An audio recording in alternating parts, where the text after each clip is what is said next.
शेषत्वम आवरण देवतात्व ने ये दूसरी बात बताई, और तथापि भिन्नार्थत्वम आशंक्य तत्तद रूपो हरिस तथा इति उक्तम।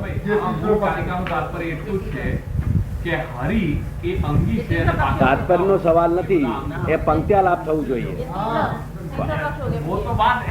પંક્ત્યાલાપ. પછી રાજા એનો અર્થ એવો થયો કે હરિએ શિવનું રૂપ લઈને હરિએ પ્રગટ થયા એટલે હરિ અને શિવ બંને ઇક્વલ થઈ ગયા. પછી એનો અર્થ એવો થાય ને એ અંગભૂત કેવી રીતે ગણાય? એનું સમાધાન તો એ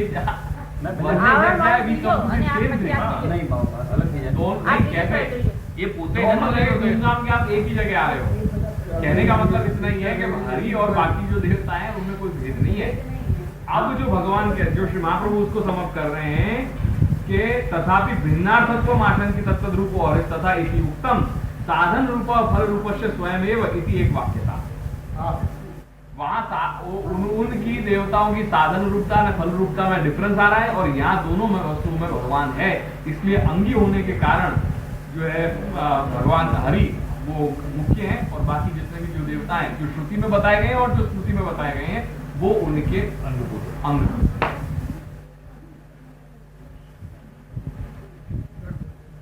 अपन शाम के सेशन में क्लियर करेंगे. क्या लगाएं? क्या बहुत एक्सटेंडिंग करते हैं, फिर 2 के बाद फिर वाको शाम को पीछे बहुत ये दुर्गारी वगैरह इंद्र वगैरह जो बताए तो उनने उनकी जो उपासना करी तो फल तो हम वही दे रहे हैं ना. तो वहाँ पे जो साधारण फल एक हो गया. अरे दे रहे हैं, पर एक बात हो गई ना, वो तो वहाँ तो क्लियर हो गई ना कि तत्तद रूपो हरि और यस्तव्य उपास्य. थोड़ा आधा घंटा तो ये आधा घंटा अखाड़ो जमनो तो चाहिए ना बेटा. ये अखाड़ो जमो जो बताया आपे जेम कहूं કે ભગવાન પોતે શિવ રૂપે પ્રગટ થઈ અને તે કાર્યો કરે છે, તો પછી ભગવાન અને શિવમાં ડિફરન્સ ક્યાં આવ્યો?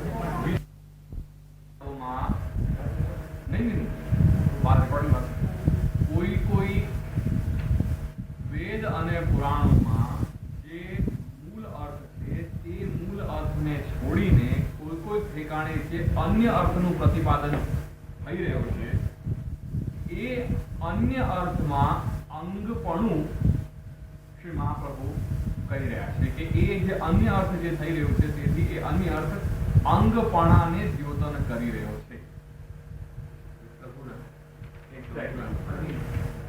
बात क्लियर है? ये जो वस्तु नहीं है कही जाते कि सूर्यादि रूप ध्रुव ब्रह्मकांडे ज्ञानंग वीर्यते पुराणेषु सर्वेषु तत्तद रूपो हरिस तथा कारिकाનો અર્થ કરી દે.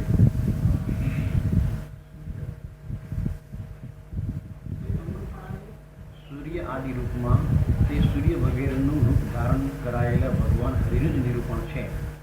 એટલે તે દેવની જ્ઞાનની સિદ્ધિ માટે ત્યાં કરેલ છે. બ્રહ્મકાંડનો ઉત્તરકાંડમાં કહેલ છે. તેવી જ રીતે પુરાણો વગેરેમાં આવતા દેવતાઓ વગેરેની વાતોમાં તે રૂપ ધારણ કરેલ છે. ઠીક છે, ક્લિયર? હવે આગળ કહી રહ્યા છે કે બ્રહ્મકાંડે જ્ઞાન સિદ્ધર્થ ઉપાસના નિરૂપ્યતે. બ્રહ્મકાંડ છે જે ઉત્તરકાંડ છે એ ઉત્તરકાંડમાં જ્ઞાનની સિદ્ધિ માટે ઉપાસનાનું નિરૂપણ કરવામાં આવ્યું છે. તે જ્ઞાન સિદ્ધ થાય તેના માટે ઉપાસના બતાવવામાં આવી છે. बैठो बैठ बैठ बैठ जाओ.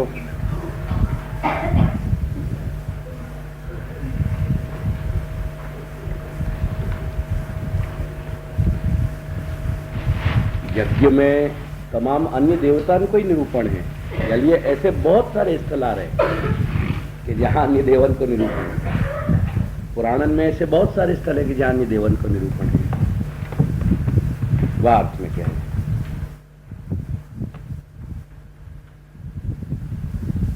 चलो. चित्त शुद्धि द्वारा एव इति केचे. उत्तरकांड में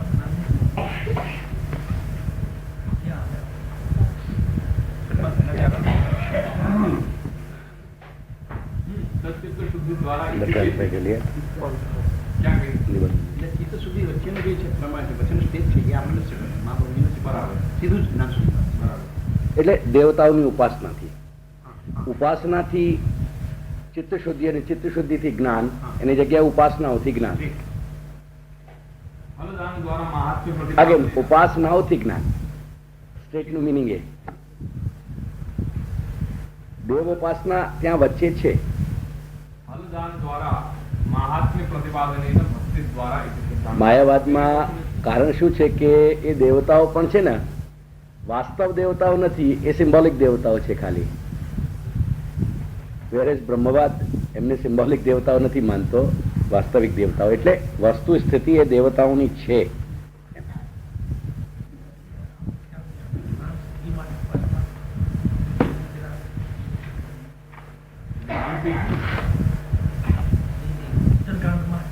ઉદાહરણ આપું તમને. સૂર્યને બ્રહ્મરૂપથી ઉપાસના કરવી કે સૂર્ય બ્રહ્મ છે, આકાશને બ્રહ્મરૂપથી ઉપાસના કરવી કે આકાશ બ્રહ્મ છે, પ્રાણની બ્રહ્મરૂપથી ઉપાસના કરવી કે એ બ્રહ્મ છે, અને એવી રીતે એ બ્રહ્માનુભૂતિ તરફ પોતાની ચેતનાને લઈ જવી. ખ્યાલમાં આવી ગયું? બ્રહ્મૈક્યપણાથી બ્રહ્મજ્ઞાન માટે તત્ત દેવતાઓની ઉપાસના કરવી.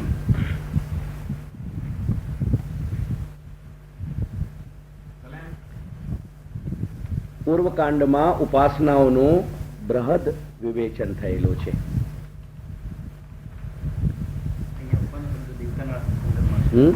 ઉપાસના શબ્દ આપણે વાપરતા નથી, પણ અહીંયા ઉપાસના શબ્દ દેવતાના સંદર્ભમાં છે. બિલકુલ. ઉપાસના એક સાધના પદ્ધતિનું નામ છે.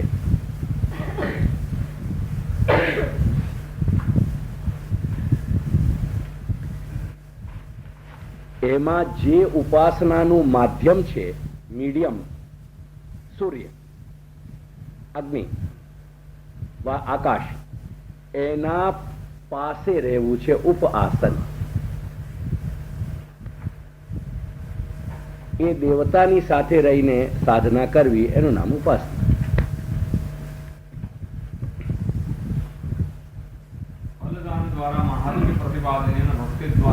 એક વખતે સત્રમાં એવું રાખશું કે જ્યારે આવા જે કંઈક પારિભાષિક શબ્દો તમને બધા તકલીફ આપતા હોય ને એની એક લિસ્ટ બનાવો અને એનું એક 2 દિવસ કે 3 દિવસ રાખીને એનું વિવેચન કરી.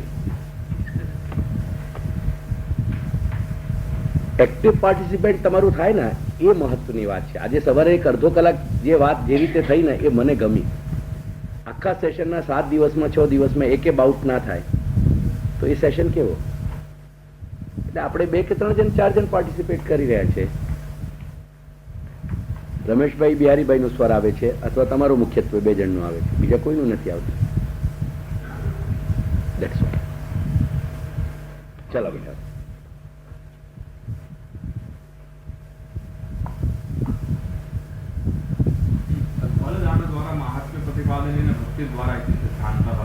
હવે સિદ્ધાંતિત કરી દીધું કે જે એ જ વસ્તુને અહીંયા આ જે લાઈન છે આની લાઈનને સમજવા માટે આપણે જરા આવરણ ભંગ આપણે જોઈ લઈએ. ઉદ્ગીત આદિ સૂર્યાદિ ઉપાસનયા ફલદાન દ્વારા જે લખ્યું છે ને આવરણ ભંગમાં બ્લોકમાં, એની નીચેની લાઈન જુઓ. આ ઉપરની લાઈન જે છે પ્રકાશની, એને સમજવા માટે જરા આપણે નીચે આવી જઈએ. ઉદ્ગીત ઇઝ ઇક્વલ ટુ ઓંકાર. ઓંકારનું નામ છે ઉદ્ગીત વૈદિક પરિભાષામાં.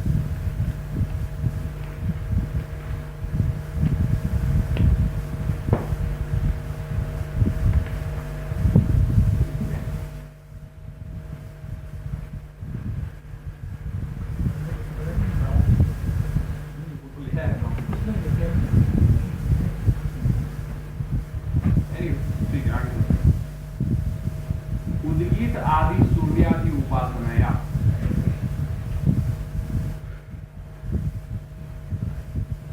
ઉદ્ગીત વગેરે, સૂર્ય વગેરેની, એમ ઉદ્ગીત વગેરેની, સૂર્ય વગેરેની ઉપાસના વડે તે તે પ્રકરણમાં તે તે દેવની તે તે ઉપાસનાના પ્રસંગમાં એ ફળ બતાવવામાં આવેલું છે. એ ઉપાસનાનું ફળ તેન તેન ઉપાસ્યેન દીયતે. જે એ ફળ જે પ્રકરણના જે દેવતાઓ છે એ પ્રકરણના દેવતાઓ વડે એ ફળ આપવામાં આવે છે. તેષાંચ પ્રતીકત્વેન, એ જે સૂર્યાદિ જે દેવો છે એ એમનું પ્રતીક રૂપ હોવાથી, પ્રતીક અગેન જેમ નાયણે આજ્ઞા કરી કે પણ સિમ્બોલિક પ્રતિનિધિ હોવાથી પ્રતીકને આવું ટ્રાન્સલેટ કરી લેશો તો બહુ સીધું તમને સમજાશે. પ્રતિનિધિ એ દેવ એ એક એનો બહુ સીધું ઉદાહરણ સમજાવું. દરેક દેશમાં એમ્બેસી હોય છે અને એમ્બેસીની સીમા એ દેશની સીમા ગણાય છે. એ એમ્બેસીમાં કોઈ ઘૂસીને શરણ લઈ લે તો એને એ દેશની પોલીસ કે મિલિટરી એના ઉપર હુમલો ના કરી શકે, અને જો હુમલો થાય તો એ દેશ ઉપર હુમલો કર્યો ગણાય. બરાબર કહું છું? એટલે એવી જાતની એક વ્યવસ્થા સમજવાનો પ્રયાસ કરો. દેશ કેટલો મોટો હોય છે અને એમ્બેસી કેટલી હોય છે નાની. એટલે એવી જ રીતે મૂળ દેવતા અંગી શ્રી કૃષ્ણ છે અને દેવતાઓ છે, એમના સામર્થ્યનું તમે આકલન કરી લો. પ્રતીક શબ્દ પેલી અરવિંદની વાત જ યાદ કરો. નોટ નેસેસરીલી કે પ્રતીક શબ્દ આજે હજારો વર્ષોથી જે રીતે વપરાયું છે આજે આપણે એ રીતે જ એને સમજીએ છીએ. મારું કહેવાનું શબ્દ કે પ્રતીક વૈદિક પરિભાષાનું એક વૈદિક શબ્દાવલીનું એક પારિભાષિક શબ્દ છે.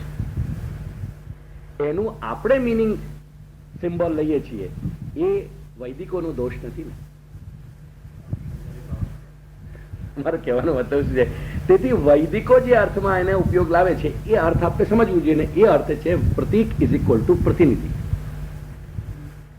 તેથી એ સૂર્યાદિ દેવોનું પ્રતિનિધિપણા હોવાથી તત્વ ફલદાના એ દેવતાઓ વડે જે અપાયેલું જે ફલનું દાન છે એ દાનથી મૂળરૂપ મહાત્મ્યમેવ પ્રતિપાદિતમ ભવતિ. એ મૂળરૂપ જે ભગવાન શ્રી કૃષ્ણ છે એમના જ મહાત્મ્યનું પ્રતિપાદન થઈ રહ્યું છે. અને એ જ્ઞાતે જે મહાત્મ્ય એ મહાત્મ્યનું જ્ઞાન થવા પર તત્વ ભક્તિ એ મૂળ રૂપ જે ભગવાન શ્રી કૃષ્ણ છે એ મૂળ રૂપમાં ભક્તિ ઉત્પન્ન થાય છે. એ મહાત્મ્યના એ ફલના દાનના મહાત્મ્યના કારણે. અને તેથી હા અહીં પ્રશ્ન અહીંયા આપશે પૂછવું છે કે આ જે ભક્તિ છે એ ભક્તિ જ્ઞાનનું અંગ છે. એ આગળ આવી જ ગયું છે. જ્ઞાનમ લખ્યું છે. તયા જ્ઞાનમ એ મહાત્મ્ય જ્ઞાનથી મહાત્મ્ય જ્ઞાન હોવા ઉપર ભક્તિ ઉત્પન્ન થાય છે એ મૂળ રૂપમાં. અને ભક્તિથી જ્ઞાનમ. શ્રી મહાપ્રભુનો જે એક શ્લોક પહેલા એક કારિકા પહેલા જે સ્થાપિત કરેલો સિદ્ધાંત છે ને એને તમને અહીંયા પ્રેક્ટિકલ એ કરીને બતાવે છે પુરુષોત્તમજી. વેદનો નિર્ણય ગીતાથી થાય ને એટલે વેદમાં તમામ દેવતાઓની વ્યવસ્થા જે બતાવી એની વ્યવસ્થા ગીતાના વાક્યથી બતાવે છે કે આ પ્રમાણે ભક્તિથી મારા વિષયનું જ્ઞાન ઉત્પન્ન થાય છે. એટલે આ પ્રકારે આદર રૂપા ભક્તિથી બ્રહ્મ જ્ઞાન રૂપી મારો મને વ્યક્તિ સાધક મને જાણે છે. આદર રૂપા ભક્તિથી સાધક મને જાણે છે. ભક્ત્યા મામ અભિજાનાથી. અભિ એટલે પૂર્ણતયા, જાનાતી એટલે એને જ્ઞાન થાય છે, એને પૂર્ણ જ્ઞાનોદય થાય છે.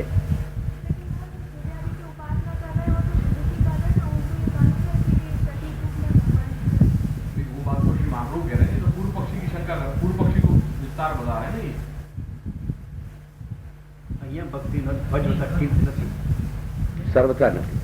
कौन को प्रतीक रूप में मालूम? उन देवताओं को मालूम है क्या?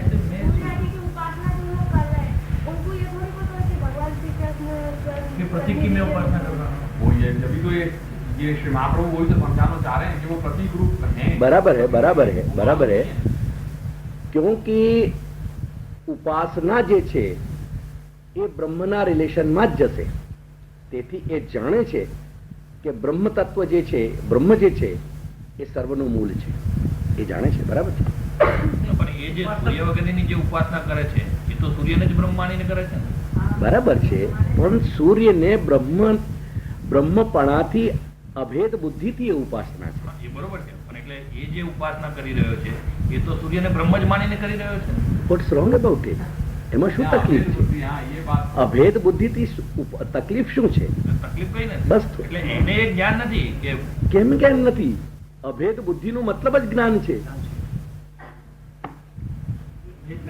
ये दृष्टि અભેદ બુદ્ધિનું મતલબ જ એ છે. क्या कि क्या any process is in total ये एनी જે ઉપાસનાની જે જે પ્રોસેસ છે એ સાંગોપાંગ પ્રોસેસ છે. મતલબ ત્યાં એવું કંઈક આ જે ભેદ આપણે કરી રહ્યા છે એ આપણી દૃષ્ટિથી એવો ભેદ કરી રહ્યા છે, પણ જે ઉપાસનાની જે આખી પદ્ધતિ છે એ ઉપાસનાની પદ્ધતિમાં એ વસ્તુ એઝ ઇન હોલ છે.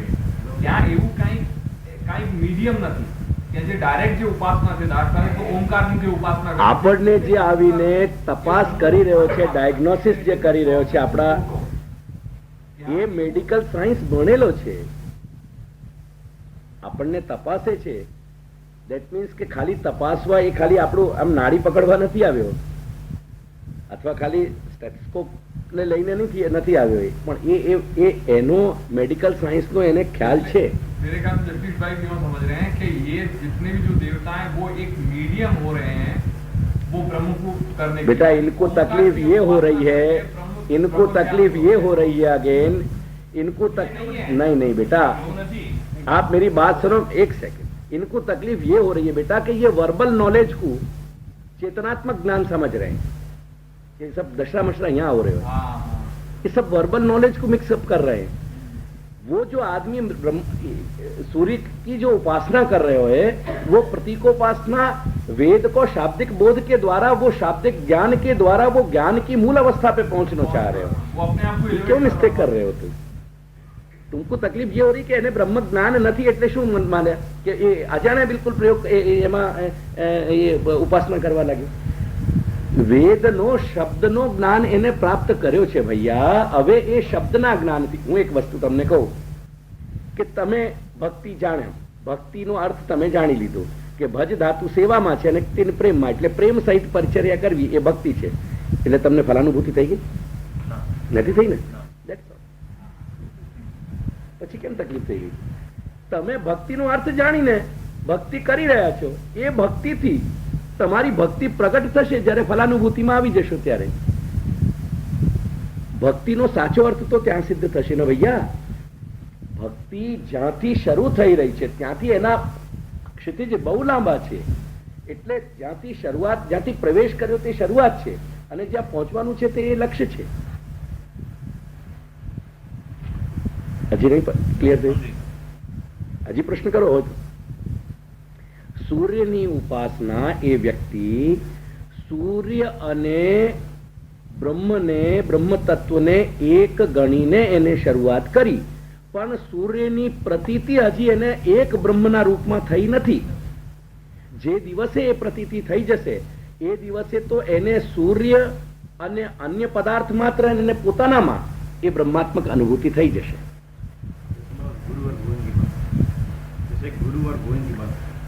शाब्दिक ज्ञान और अनुभूत्यात्मक ज्ञान में फर्क है घनश्याम भाई.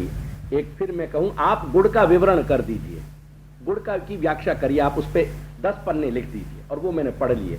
क्या उससे मुझे गुड़ का अनुभव हो गया?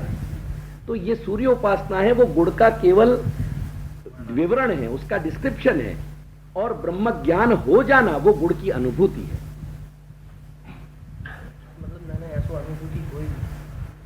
निश्चित बेटा, ये उपासना को मतलब साधना है बेटा. अपन शब्दन को क्यों नहीं पकड़ रहे हैं? साधना कहने को मतलब क्या है बेटा? अगर तुमको सब सिद्ध हो गए तो तुम्हारे लिए साधना कहने की जरूरत क्या है बेटा? एक बात मैं कहूं कि अपन जो एजुकेशन है, अगर वो एजुकेशन को मतलब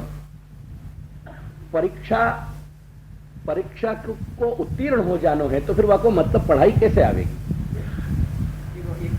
हाँ बोलिए बोलिए. સૂર્યની ઉપાસના કરી, બ્રહ્મની ઉપાસના કેમ સ્ટ્રેટ? બ્રહ્મ એટલો એવો વ્યાપક પદાર્થ છે કે એને તમે કેવી રીતે મુઠ્ઠીમાં પકડી લેશો? બ્રહ્મને પકડશો ક્યાં? મને કહો, અત્યારે બ્રહ્મ ક્યાં છે મને કહો? કોઈ એક જગ્યાએ સેન્ટર કરશો અને ક્યાં નથી? એટલે હું એક વસ્તુ કહું કે આની બ્રહ્મના રૂપમાં ઉપાસના થાય કે નહીં? ચોક્કસપણે થાય. એક્ઝેક્ટલી. એટલે આ ઉપાસનાઓથી અભ્યાસનો ક્રમ વધારી રહ્યો છે, એ એની અનુભૂતિને એક્સપાન્ડ કરી રહ્યો છે, એની ચેતનાને વિકસિત કરવાના સાધનો છે આ બધા. ખ્યાલમાં આવ્યું? આત્માવારે શ્રોતવ્ય, દ્રષ્ટવ્ય, આત્માવારે દૃષ્ટવ્ય, શ્રોતવ્ય, મંતવ્ય, નિધિધ્યાસિતવ્યશ્ચ. આ જ્ઞાન માર્ગનો આધાર વાક્ય છે. આત્મા એટલે કે પરમાત્મા, આત્મા વા અરે દ્રષ્ટવ્ય. હવે એક સમજો વાત કે દૃષ્ટવ્ય એટલે આત્માનું દર્શન એટલે પરમાત્માનું સાક્ષાત્કાર, એ સાધન કહેતા પહેલા કહી દીધું. એટલે જે સ્ટેટ ઓફ અચીવમેન્ટ છે એ પહેલા કહેવામાં આવી રહી છે અને process or the procedure of achievement એ પછી કહેવામાં આવી રહ્યો છે. Is it clear? આત્મા વારી દ્રષ્ટવ્ય એટલે આત્માનું દર્શન પહેલા આવ્યું અને જેના વડે એનું દર્શન થઈ રહ્યું છે એનું શ્રવણ, મનન અને નિધિધ્યાસન. નિધિધ્યાસન એટલે એનું ચિંતન એ પછી આવી રહ્યું છે. પેલા સાધ્ય પછી સાધન. ખ્યાલમાં આવ્યું? એ કહેવાનું તાત્પર્ય શું શ્રુતિને? શ્રુતિ આવી રીતે પ્રગટ કેમ થઈ? કેમ કે શ્રુતિ કહેવા માંગે છે કે જ્ઞાન માર્ગ ઉપર જ્ઞાની એટલે કે જે સાધક છે, સાધન અવસ્થામાં પણ જ્યારે એ એની શરૂઆત કરી દે છે તો એ સાધન અવસ્થા પણ ઇનડિરેક્ટલી ફલાવસ્થા જ માનવામાં આવે છે. એટલે તમે સાધનાના માર્ગે ચરણ મૂક્યો અને તમે ફલાવસ્થાની સાથે જોડાઈ ગયા. ખ્યાલમાં આવ્યું? અમારા તાજી મહારાજને એક ખવાસ હતા, સુખી ભૈયા કરીને, એ તો હવે દિવંગત થઈ ગયા. એક મારા કાકાજીનું, શ્રી ચંદ્રગોપાલ કાકાજીનું એક બહુ સુંદર પ્રસંગ એ સંભળાવતા.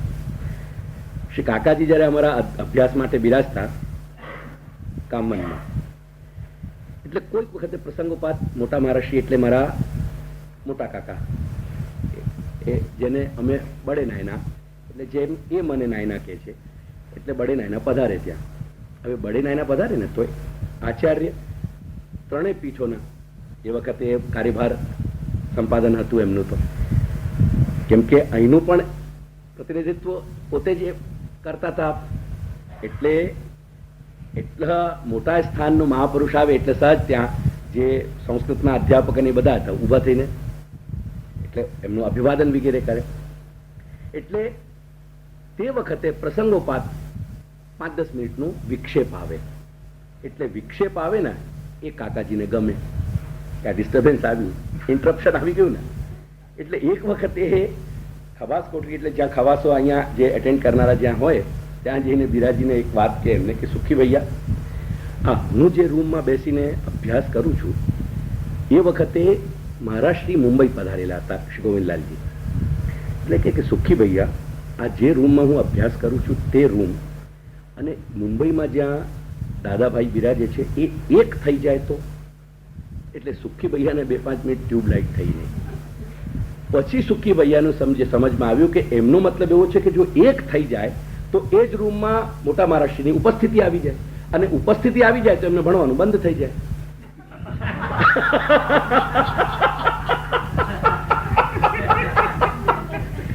ખ્યાલમાં આવ્યું કે એમની કલ્પના ક્યાં સુધી તો થઈ રહી છે.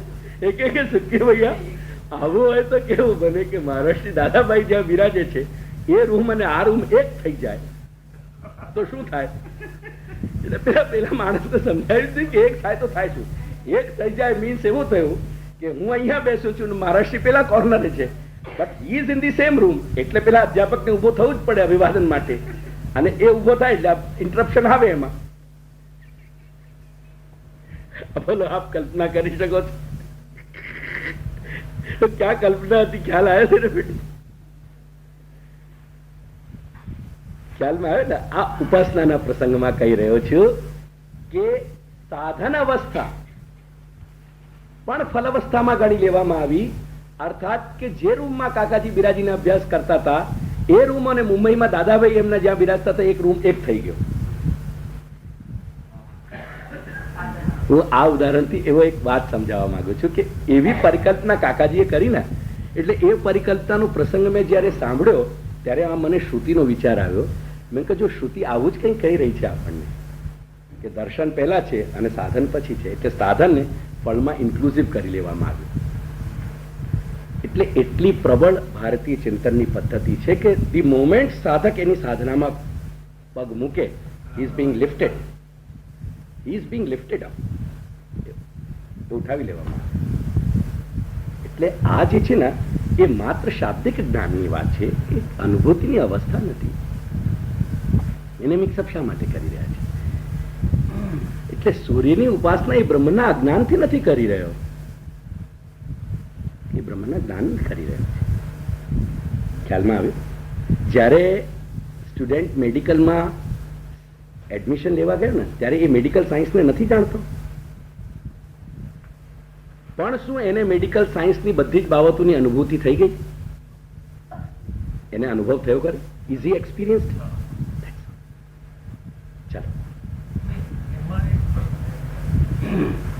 He knows that he is studying in the medical branch. અહીંયા સૂર્યની ઉપાસના શરૂ કરે ત્યારે does he know that he is studying the Brahma? Yes, નહીં તો સૂર્યની ઉપાસના શા માટે કરશે? એટલું તો હું આટલા માટે વિવેચન આટલું કરી ગયો. क्योंकि आपने आगे के लिए देखो उसमें ज्ञान मार्ग में सूर्य की कैसी उपासना है, फलित वरुण की परब्रह्म के रूप में है, आकाश की है, मेनी ऑब्जेक्ट. एक हो जाए. वो ये सब सोच रहे हैं, नहीं सोचना. चलो, ठीक है. તેથી लॉजिक कैसी लगे? એ ભક્તિ વડે જે જ્ઞાન બ્રહ્મ જ્ઞાન થાય છે એ પેલું ભક્ત્યામામ અભિજાનથી એ ભગવાનના પોતાના ગીતામાં જે વાક્ય બતાવી દીધા એ પ્રમાણે તથા છે ભગવદ વાક્ય અનુસાર એ અયમ સિદ્ધાંત ભગવાનના વાક્યને નું અનુસરણ કરીને આ વસ્તુનો અહીંયા બોધ આપેલો છે. એ સિદ્ધાંત કયો? જાતે છે મહાત્મ્ય તત્ર ભક્તિ તયા જ્ઞાન. આ સિદ્ધાંતની વાત કરે. જો એક પંક્તિ પહેલા ઉપરની જ વાત છે એ જ વસ્તુનો નિયમ સિદ્ધાંત એ અહીંયા કહે. ભગવાનના વાક્યનું અનુસરણ કરીને આ સિદ્ધાંત કયું? આ સિદ્ધાંત એટલે કયો સિદ્ધાંત? જાતે ચ મહાત્મ્ય તત્ર ભક્તિ અને તયા નામ ભક્ત્યા જ્ઞાનમ. એ સિદ્ધાંત ભક્ત્યામાં અભિજાનતી એ ગીતાના વાક્યના આધારે. ક્લિયર? હવે અહીંયા ઉપર આવી જઈએ. તથા તેથી આપણા ત્યાં doctor knowledge is never equivalent to Gyan. Knowledge is equivalent to information in our words. It is never treated as Gyan.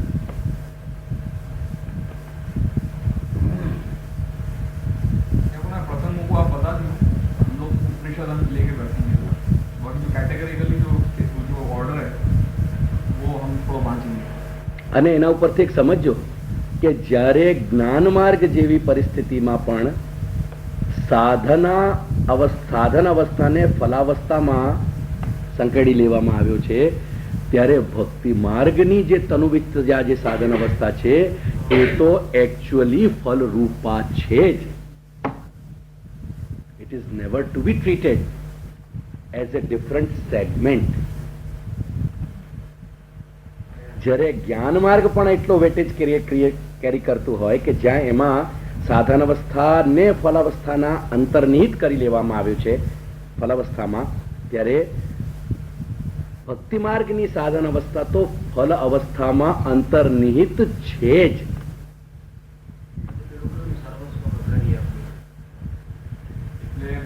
वही तो प्रॉब्लम हो गई ना. अब आप अपन ये रियलाइज करें कि ज्ञान मार्ग की उपासना इतनी डिफिकल्ट है, और डिफिकल्टीज भी ज्यादा अपने यहाँ की वो डिफिकल्ट और अपने यहाँ साधना अवस्था में આજે એ પોસિબલ છે જ નહીં. આજે જ્ઞાન માર્ગ પોસિબલ નથી. એના માટે થોડુંક પરિચય અપાવી દો આપણે. એક સેકન્ડ. જ્યારે એનું સાથે अपन लायक नहीं है, अपन वो ज्ञान मार्ग की उपासना करने में अपना वो डिसिप्लिन नहीं है. श्री महाप्रभु ने उससे भी हाईएस्ट ऑर्डर अपनी साधना अवस्था भक्ति मार्ग की साधना अवस्था बता दी. ज्ञान मार्ग की जो उपासना है उसका आप विचार करो कि वो उपासना कितनी डिफिकल्ट है. वो प्रोसेस और वो पूरी प्रोसेस से भी उत्तम अपना भक्ति मार्ग है. उसकी साधन भक्ति मार्ग की साधना अवस्था वो ज्ञान मार्ग से भी ऊपर की हाईएस्ट लेवल की है, हाई लेवल की है. वो अपन को दे दिया. देखो या कुछ भी कोई भी एक सेकंड, ये जरा बताओ. यहाँ सु ये द्वितीय, एक सेकंड, ये इस अंगूठा यहां रख लीजिए आप. द्वितीय शब्द है वहां.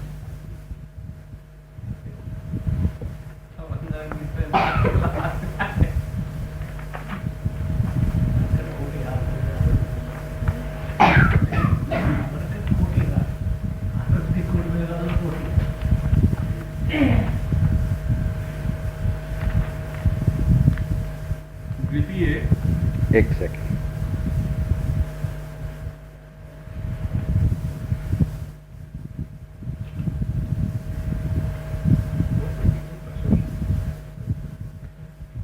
છઠ્ઠા સ્કંદનો લખો ડોક્ટર 6 છઠ્ઠા સ્કંદ એટલે 6:1:13 તમારા બધા પાસે શ્રીમદ ભાગવત જેમના પાસે આવી ગયો છે પહેલા ખંડમાં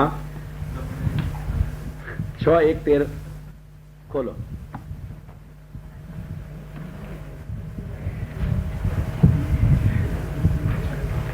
એક એક બંને ખંડ મંગાવી લો બધા.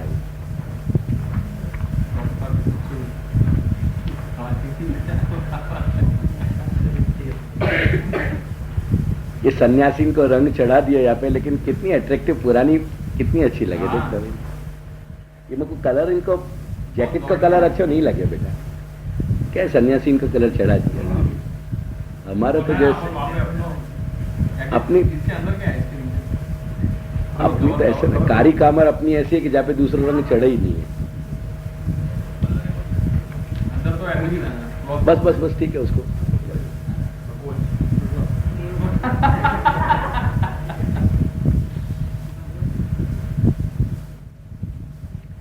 वो भगवान तक रह जाते हैं और हम भगवान तक पहुंचते हैं. फर्क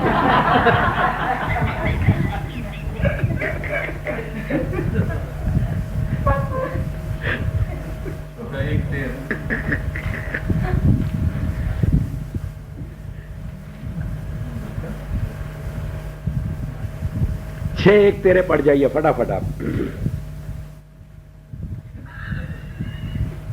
जगदीश तुम पढ़ो 6:1:13. नहीं वो उसको नहीं, हिंदी को पढ़ जाओ तुम. उस बस समय नहीं मत निकालो. जैसे वासों के नहीं वो आप ऊपर वाला पढ़ रहे हैं. 12 जहां पूरा हो जाता है वहां से शुरू करो. वही है, जैसे बांसों के वही है. हाँ चलो. जैसे बांसों के जुलमुट में लगी आग बांसों को जला डालती है, वैसे ही धर्मज्ञ और श्रद्धावान धीर पुरुष तपस्या ब्रह्मचर्य. अब ये ज्ञान का उदाहरण दे रहे हैं. देखिए जैसे बांसों का झुरमुट, એટલે बांस को क्या कहते हो आप?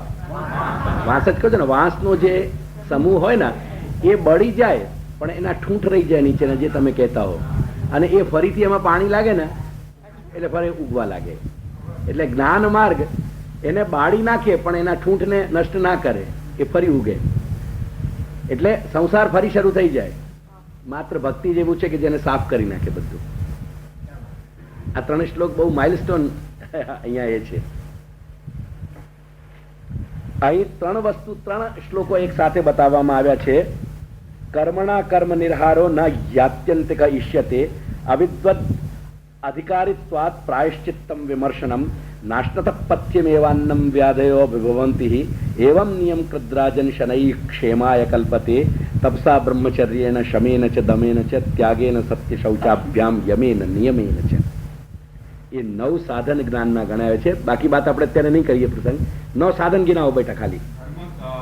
तपस्या, ब्रह्मचर्य, इंद्रिय दमन, मन की स्थिरता, दान, सत्य, बाहर भीतर की पवित्रता तथा यम एवं नियम. दान भाई नहीं बेटा, क्या लिखे? दान दान सत्य तपस्या ब्रह्मचर्य. एक मिनट. तपस्या ब्रह्मचर्य शम इंद्रिय दमन दमन मन की स्थिरता दान सत्य बाहर भीतर की पवित्रता. अब वो आप हमें 9 के 9 के लक्षण पढ़ जाओ. आप ये श्लोक इनके ध्यान में आ गए हो. अब 9 के लक्षण पढ़ो. वहां आपको मैंने वहां दियो है. आपको श्री पुरुषोत्तम चरण ही विराज रहे हैं वहां आपके पास. द्वितीय ना, वो जो द्वितीय शब्द है सहकारिणी नव साधनानी उक्त्वा तृतीय पापनाशकत्ना. अब देखिए सुनिए, यहाँ श्रीधर स्वामी के ही वचनों में उसको डिफाइन किया गया है, क्योंकि श्रीधर स्वामी ज्ञान मार्ग के पोषक हैं. इसलिए ज्ञान मार्ग के जितने भी साधन हैं उसमें उन्हीं का अर्थ लिया गया है, और उन्हीं के अर्थ से उनका ही वाक्य निकल जाता है. ये पुरुषोत्तम जी की शैली देखी बेटा. तप नाम ऐकाग्र्यम. अब उनको अर्थ कर रहे हैं कि तप नाम ऐकाग्र्य. તપ કોને કહેવાય? લખો, તપ ઇઝ ઇક્વલ ટુ એકાગ્ર્ય, એકાગ્રતા. આ 9 સાધન જ્યાં સુધી નહીં મળે ને ત્યાં સુધી જ્ઞાનની સિદ્ધિ ઇઝ ઇક્વલ ટુ 0. બોલો. मनसश्चेन्द्रियाणां च ऐकाग्र्यं परमं तपः इति श्रुतेः. It's all. वो मूल ही बोलना है. मूल इतना ही बोलते जाओ आप. ब्रह्मचर्यं च स्मरणं. अष्टवेद बतायो. हाँ, बस अष्टवेद ब्रह्मचर्य लिख दो. ठीक है. ब्रह्मचर्य के 8 पासे हैं, वो 8 की 8 जब सिद्ध हो तब ब्रह्मचर्य कहा जाता है. प्रेक्षणं. तो हमें क्या क्या बहुत समय जाएगा, बहुत लंबा समय जाएगा फिर वो पूरे. अच्छा, वो हो गया. तप यानी एकाग्रता और ब्रह्मचर्य यानी ब्रह्मचर्य के 8 पासे जो बताए गए हैं, अष्टविध ब्रह्मचर्य, ठीक है. वह को पालन होना चाहिए. तमो नाम मन निग्रह. एक से शम यानी मन की एकाग्रता यानी अंतःकरण की एकाग्रता, क्या? और दम यानी बाह्य इंद्रियन की एकाग्रता, नियमन. आंतर इंद्रियोનું કંટ્રોલ એ શમ કહેવાય અને બાહ્ય ઇન્દ્રિયોનું કંટ્રોલ એ દમ કહેવાય. શમેન દમેન.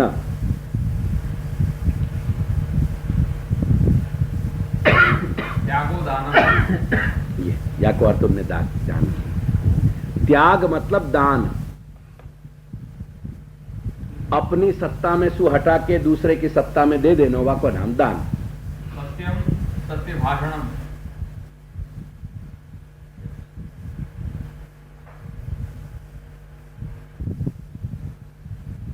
शौचम देह अशुद्धि निवारक आचारः. देह की अशुद्धि दूर करने वाला जो आचार है उसे शौच कहते हैं. इसी का दूसरा नाम शुद्धि है और इसी का तीसरा और आपके घर का नाम है, यानी श्री महाप्रभु के घर का नाम है अपरस. अपरस पुष्टि मार्ग के लिए एक्सक्लूसिव नहीं है, परंतु अपरस पूरी भारतीय व्यवस्था के लिए इंक्लूसिव है.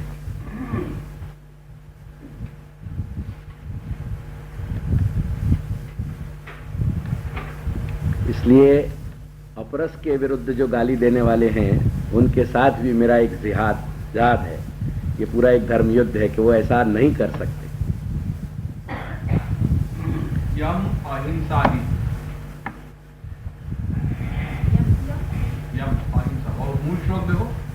यमेन नियमेन च. यम माने अहिंसा. त्यागेन सत्य शौचाभ्याम यमेन नियमेन च. तो यम को कहो अहिंसा और नियम को कह रहे हैं जप आदि.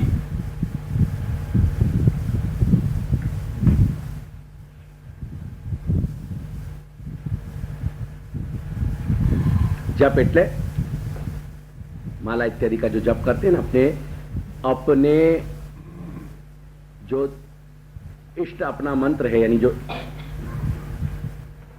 दीक्षा मंत्र है वो.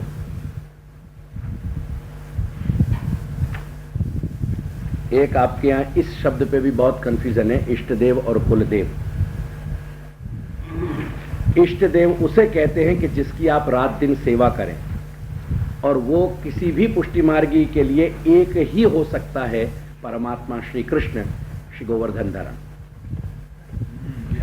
और कुलदेव हमारी कुल परंपरा में पूजित वह देव हैं जिनकी हम अपने शुभ प्रसंगों में उस कार्य के हेतु पूजा करते हैं. ये इतना इष्ट और कुलदेव में फेर है, और ये फर्क आपके गुजरात में डिसॉल्व हो रहा है. आपके यहाँ अक्सर यही कहा जाता है कि ये हमारे इष्ट देव हैं. इष्ट देव और कुलदेव का फर्क आप समझिए और उस प्रकार से अपने वाणी का और व्यवहार का प्रयोग करिए.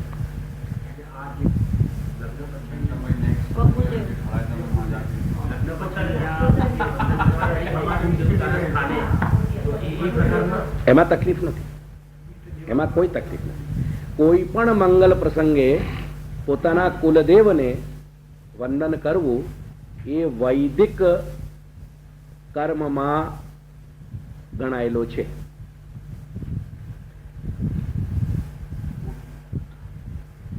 कोई भी, अपन वो रेफरेंस नहीं दे रहे हैं, नहीं मैं तो ये तो अपन इतना कह रहे हैं क्योंकि अन्य भी देव हैं। हमारे यहाँ जब कुलदेव की स्थापना हो तो कुलदेव को एक अलग, उनको एक अलग उनकी मूर्ति है, उनको जो स्वरूप है वो अलग अलग है। तो इष्ट देव और कुलदेव को फर्क हो गया।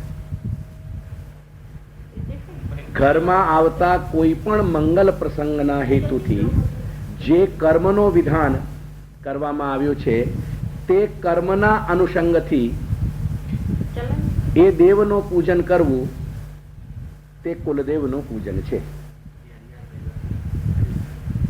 ટૂંકમાં એટલું લખો, કર્મ 3 પ્રકારના હોય છે: નિત્ય, નૈમિત્તિક અને સકામ, એટલે કામ્ય.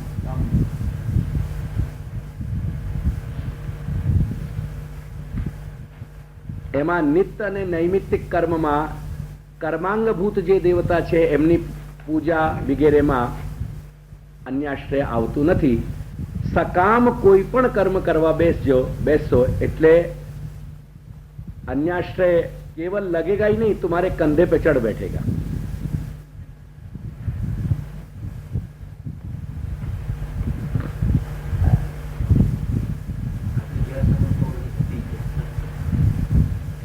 નૈમિત્તિક એટલે કોઈ પ્રસંગને લઈને, ઘરમાં લગ્ન ઉપસ્થિત થયો, લગ્નનો પ્રસંગ, એ લગ્નના પ્રસંગને લઈને જે તે તમારા ત્યાં કુલ પરંપરાની દૃષ્ટિથી વિધાન ચાલે છે શાસ્ત્રના, તે વિધાનની રીતે જે કંઈ પણ દેવ પૂજન ઇત્યાદિ છે એના અંગભૂત એ નૈમિત્તિક પ્રસંગ થયો.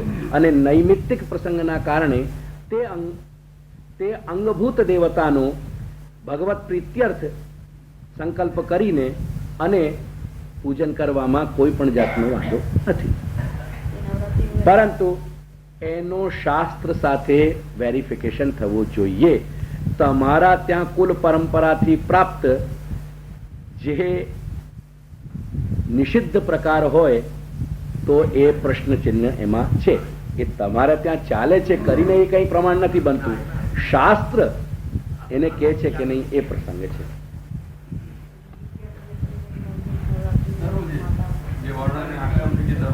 સવાલ નહીં. સંધ્યાવંદન ઇત્યાદિ નૈમિત્તિક હોય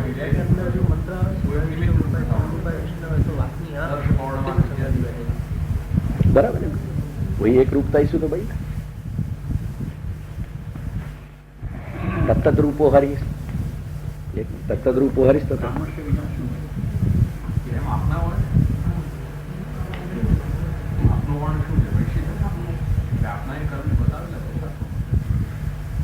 ઘનશ્યામભાઈ તેથી જ કૃષ્ણ એ વગતિર્મમાં, કેમ કે બધી જ વ્યવસ્થાનું આ વ્યપલવ છે. અત્યારે શાખાએ નથી મળતી અને કુલ પરંપરાઓ નથી મળતી ને ગોત્રે નથી મળતું, કાંઈ નથી આવતું. એટલે એ બધું જ ગયું.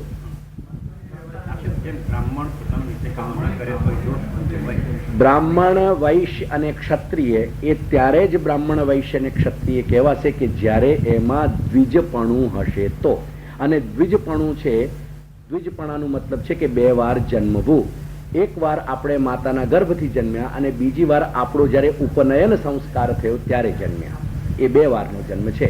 એટલે પહેલા તો ત્યાંથી જ નિર્ધારિત થાય કે દ્વિજપણું છે કે નહીં. અને જો દ્વિજપણું નથી તો ક્ષત્રિયપણું પણ નથી અને વૈશ્યપણું પણ નથી. It is ruled out right from that stage. અને તેથી જ અત્યારે જે આશૌચ એટલે અશુદ્ધિનો જે પીરિયડ તમારા, એટલે આ ક્ષત્રિય અને વૈશ્યો માટે નક્કી કરવામાં આવે છે એ 15 રાત્રિનું છે. 15 રાત્રિનો આશૌચ વાસ્તવમાં ક્ષત્રિય અને વૈશ્ય માટે નથી. જો એક ક્ષત્રિય અને વૈશ્ય હોય તો, એટલે જો એમનો દ્વિજ સંસ્કાર દ્વિજ હોય તો એમને 10 રાત્રિનું જ લાગે છે. પરંતુ જ્યારે આ વ્યવસ્થા તૂટી ગઈ ત્યારે શાસ્ત્રકારોએ, એટલે જે મહાપુરુષો હતા, એમને નિર્ધાર્યું કે હવે આને 15 દિવસ કરી દો. શુદ્રવાદ, શૂદ્રના 2 વિભાજન છે. સત પ્રકારના, સતકોટીના શૂદ્ર અને અસતકોટીના શૂદ્ર. એટલે સતકોટીના શૂદ્રને 15 રાત્રિનું વિધાન છે. એટલે 30 રાત્રિ એકચ્યુઅલી. સત અને અસત કોટી, એમાં 15 રાત્રિ અને 30 દિવસ એવો વિધાન છે. 30 રાત્રિ સત અને અસત કોટી. આપણે હવે ત્યાં આવી જઈએ, કેમ કે આજે આપણી આચાર વ્યવસ્થાનો પ્રસંગ નથી. ચાલો.